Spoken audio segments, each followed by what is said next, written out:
The Battle of Granicus was fought between Alexander of Macedon and the Persian Achaemenid Empire in May 334 BCE.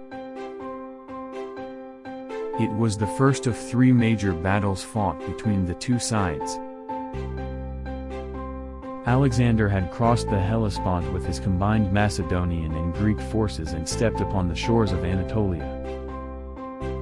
His goal was to defeat Darius III and conquer the vast Persian Empire.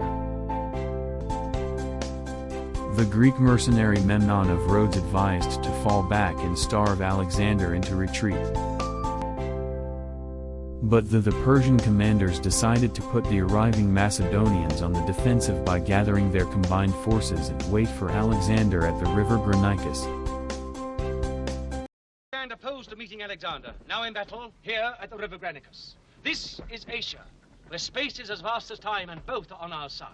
Here to the east, mountains, desert, wasteland. 2,030 miles to Babylon. Here, along the shores of Asia Minor, rich cities, good harbors. Here, Alexander, with neither enough men, money, or supplies to do anything now but live off the land. He must move down the coast.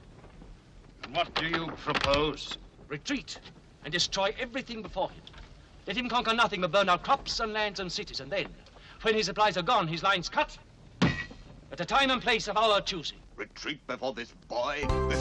But the Persian commander Asames decided to confront the invaders on the Granicus River, east of the Dardanelles.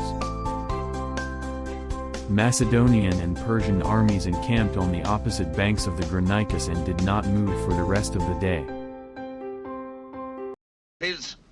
Not a foot of land, not a grain of wheat will be destroyed. This is our decision, Darius Emperor. We will meet Alexander at Granicus, and we will destroy his army. And I will kill him. On your heads. On our heads. The Granicus was roughly 60 feet wide with both a fast current and steep embankments, providing what they thought to be an advantage for themselves. 5. In the meanwhile, Alexander gambled that winning an early victory would allow him to gather supplies for his troops from conquered territory as the harvest ripened.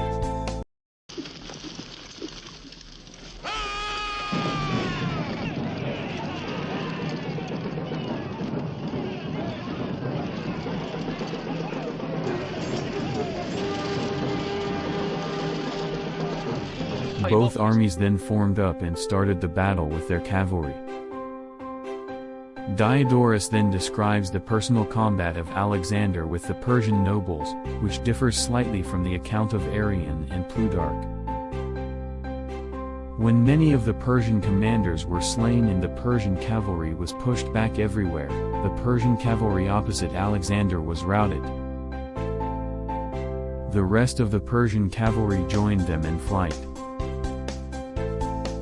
After this, the infantry engaged each other, which soon ended with the rout of the Persian infantry. After a tough struggle, Alexander's heavy cavalry broke through the Persian army, the Macedonian phalanx followed through the gap, and the Persians fled. Greek mercenaries serving in the Persian army fought bravely but were ultimately defeated.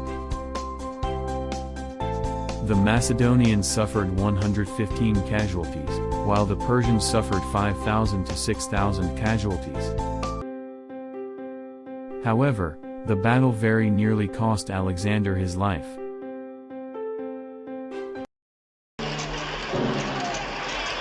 Alexander, dog!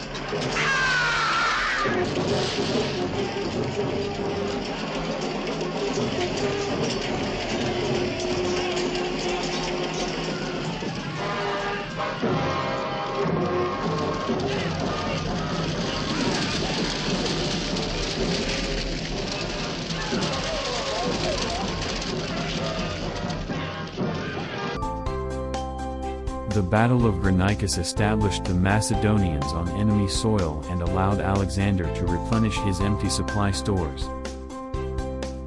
It also encouraged some key Greek states to rebel against the Persians and left Asia Minor wide open to the Macedonian invasion.